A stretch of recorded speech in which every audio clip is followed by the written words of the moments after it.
আসলে কোরবানির মাংস নিয়ে আসছে, তো ওইটা ছিল সলিড মাংস। তো আমি, আপনার ভাইয়া মাঝে মাঝে বলে একটু ভাগ করা শিখতে হয়, তো ও তো এখনও মাংস বানানোর ইসে আছে, যতটুকু নিয়ে আসছে ততটুকু আমি ভাগ করে দেখলাম যে আমি ভাগ করতে পারি কি না। তো এইটুকু নিয়ে আসছে আপাতত, এখনও মাংস কাটা শেষ হয়নি।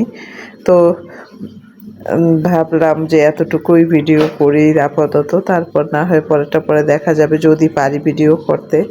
কারণ আমি মানে বেশ অসুস্থ, খুবই অসুস্থ, পায়ের রগগুলো টান খাচ্ছে, আমি পাও মেলে কাজ করতে পারতেছি না। তারপরও একা ঘরের একা কাজ তো করতেই হবে, কাজ করার কেউ নেই। আসলে যাদের বানা থাকে তারা বিপদে পড়লেও আসলে তাদের কেউ থাকে না। বড় বোনদের বেলায় দেখবেন যে আপনারা বড় বোনদের জীবনে হেল্প করবেন, বড় বোনদের সব কিছু উদ্ধার করে দেবেন, কিন্তু ছোট বোনদের বেলায় কারো দেখা নাই। আসলে ছোট বোনদের কপালগুলো এরকমই হয়। ছোট বোনরা আসলে বঞ্চিতই হয় বেশি। ওনাদের বড়দের বাচ্চাগুলো দেখবেন আপনারা ফেলে দিবেন, যাদের ঘরে অনেক ভাই বোন আছে তারা এটা করে থাকবেন। তো আমার ঘরে আমরা 9 ভাই বোন, তো আমার বড় বোনদের বাচ্চাদের আমরা ফেলে দিয়েছি, বড় বোন, মেজো বোন, সেজো বোন। তো আমাদের 2 বোনের বাচ্চা পালার মতো কেউ নেই। আমার ছোট বোনটার হয়তো বা ছোট বোনটা সবার কাছে যায় আসে, ওর বাচ্চাটার তাও হয়তো বা সবাই একটু খেয়াল রাখে বা দেখতে পায়। আসলে কালকে থেকে অনেক মাংস রান্না করছিলাম আমি, শেষ হয়ে গেছে শেষের দিকে।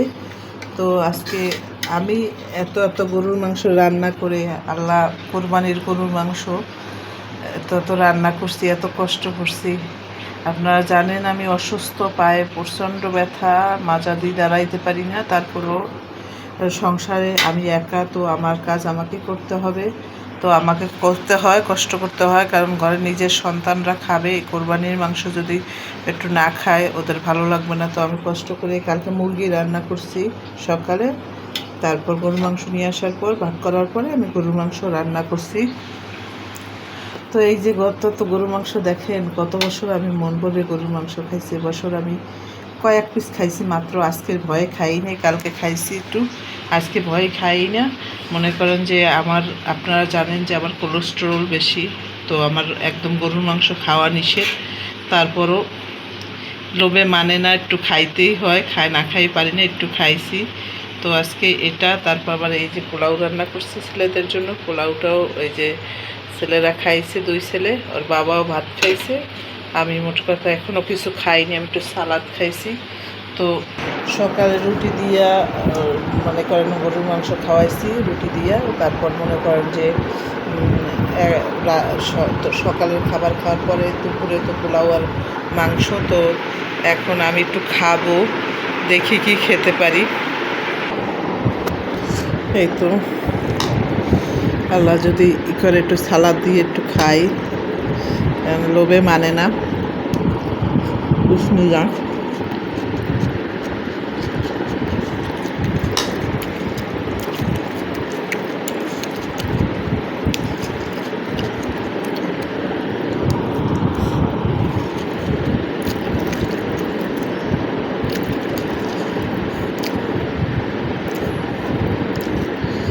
বেশি করে সালাদ খাবো, কারণ শশায় কোলেস্ট্রল হয়তো একটু কমাবে।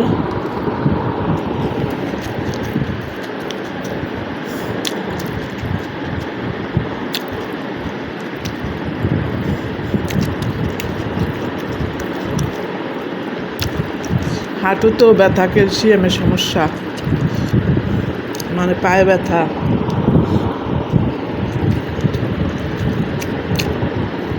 আসলে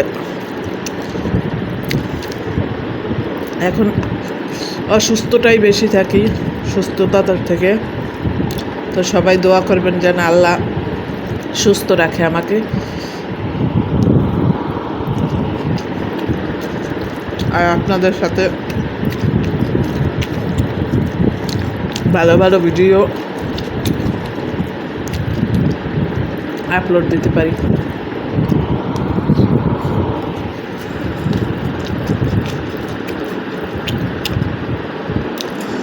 গরুর মাংসটা রান্না দেখেই হয়তো বা বুঝতে পারছেন কতটা জুসি হয়েছে। কতটা মজাদার হয়েছে। মনে করেন মাংসটা আসলে সত্যি অনেক মজাদার হয়েছে। আমি আমার শ্বশুরবাড়ির বা এসে আল্লাহ নাম নিয়ে ভালো রান্না করায় নাম করা, আল্লাহ নাম নিয়ে সবাই প্রশংসা করে আমার রান্না।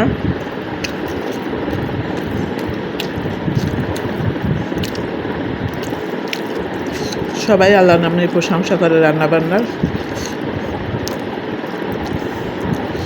এইটুকুই চাওয়া, এইটুকুই আল্লাহর কাছে চাওয়া যে একটু রান্না করে কেউ কেউ খাওয়ালে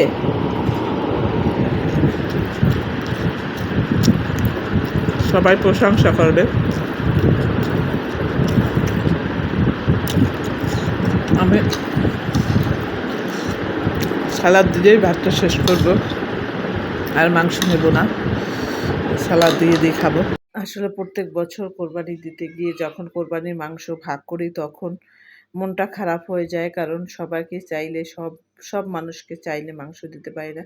কারণ আমার হাজব্যান্ডেরই অনেক লোককে মাংস দিতে হয়, কারণ আমাদের অনেক ছেলেপান কাজ করে, তো ওরাই আমাদের কর্ম করে আমাদের এনে দেয়, আমরা তা দিয়ে সংসার চালাই। কারণ ওরা কাজ না করলে আমার হাজব্যান্ড ইনকাম করা সম্ভব না, তাই ওই সব ছেলেপান হয়েছে আমার কাছে আগে, তারপর আত্মীয় পরিজন, মানে আমার শ্বশুরবাড়ি সবাই এখানে থাকে, কেউ এমন নয় যে কেউ দূরে থাকে কাউকে দেবো না, এরকম না। তো সবাইকে দিতে গিয়ে মানে মনটা এত খারাপ হয়ে যায়। তারপর পাড়ার প্রতিবেশী অনেকেই মনে করেন কোরবানি দিতে পারে না, এবং কারো কাছে হাত পেতে চাইতেও পারে না। এই মানুষগুলো সবচেয়ে অসহায়, যারা হাত পেতে চাইতে পারে না এবং কোরবানিও দিতে পারে না, মানে এদের দুঃখের শেষ থাকে না। তাই এই মানুষগুলোর প্রতি আমার খুব কান্না আসে যে সবাইকে যদি বিলিয়ে দিতে পারতাম আমার মনটা বোধহয় ভরতো। এই জন্য প্রত্যেক বছর কোরবানির সময় আল্লাহকে বলি, আল্লাহ আমাকে একটা গরু কোরবানি করার তৌফিক দিও কোনো দিন, সেদিন আমি সবাইকে মন ভরে মাংস দেব।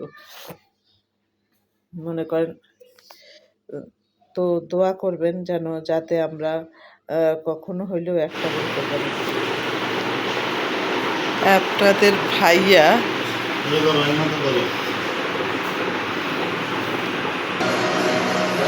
এই যে আপনাদের ভাইয়াই মনে করেন এই কাগজটা আপনার দেখলে বুঝবেন যে এটা 1 মিলি মোটা।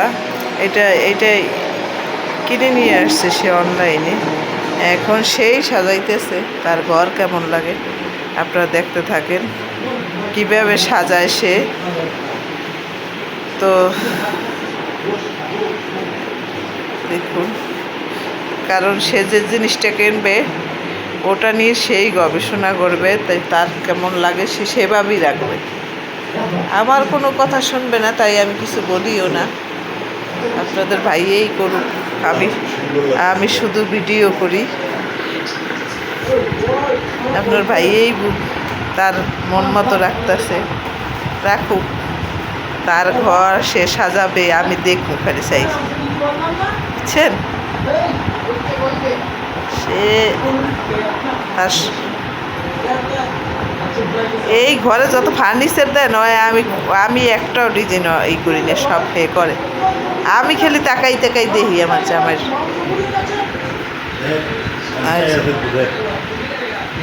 আয়োজন, আমার জামাইয়ের আয়োজনগুলো আমি শুধু তাকাই দেখি। আপনার ভাইয়া করে। এখন আপনারা বলবেন যে এটা উপরে বেশি ভালো লাগে না নিচে ভালো লাগে,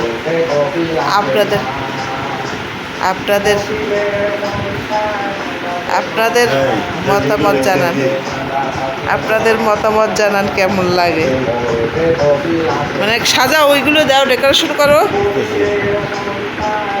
সে কয়েকদিন যায় একটা কেনে, আবার সেটা চেঞ্জ করে আর একটা কেনে, সে হয়েছে এরকম। এই যে আমি একটা ফলের ঝুড়ি আনতে বলছি, সে ফলের ঝুড়ি ওটা কিনবে না, সে কাছের ফলের কিনবে। এইটা কিনে নিয়ে আসছিল সেদিন, এটা এখনও শেয়ার করা হয় নাই, তো ইনশাল্লাহ শেয়ার করে দিব। তো এই যে এরকম ডেকোরেশন আপনার ভাইয়া করতেছে, দেখেন। এই ঘরটা আমার, কিন্তু এই ঘরে আমার কোনো মতামত চলে না, চলে আপনার ভাইয়ের মতামত। মাঝে মাঝে মন চায় রাগই সব ভাঙ্গে থুই, এরকম মনে হয়, বুঝছেন? মহিলা মানুষ ঘর সাজাইবে না, হে আইব ঘর সাজাইতে, আর হ্যার মন মতো হইতো। মানে আমার এত লাগে মানুষটার প্রতি যে আমি কিচ্ছু সাজাইতে পারি না, আমি কিছু কিনতে চাইলে এটা ভালো না, সব ফ্যানটা ভালো। এই তো ছেলে পপকর্ন ভাজা খাবে, এই জন্য তেল দিয়ে পপকর্নগুলো দিয়ে দিলাম। তো কারো যদি আমার ভিডিও ভালো লাগে লাইক কমেন্ট শেয়ার করে পাশে থাকবেন, বেল আইকনটি বাজিয়ে দেবেন যাতে আমার ভিডিও দেওয়া মাত্রই আপনার কাছে নোটিফিকেশন চলে যায়। প্লিজ প্লিজ প্লিজ লাইক করবেন। আবার আপনার একটি লাইক আমাকে আরও 10 জনের কাছে পৌঁছে দেবে। প্লিজ একটি দেখার পর একটি গঠনমূলক সুন্দর একটি কমেন্টস করে যাবেন, যেটা আমাকে হেলদি কমেন্টস করবেন, যেটা আমাকে অনেক দূর এগিয়ে নিয়ে যাবে। প্লিজ পাশে থাকবেন, ভালোবেসেই তো পপকর্ন ভাজা শেষ। তো লাইক শেয়ার করে পাশে থাকবেন। আল্লাহ হাফেজ।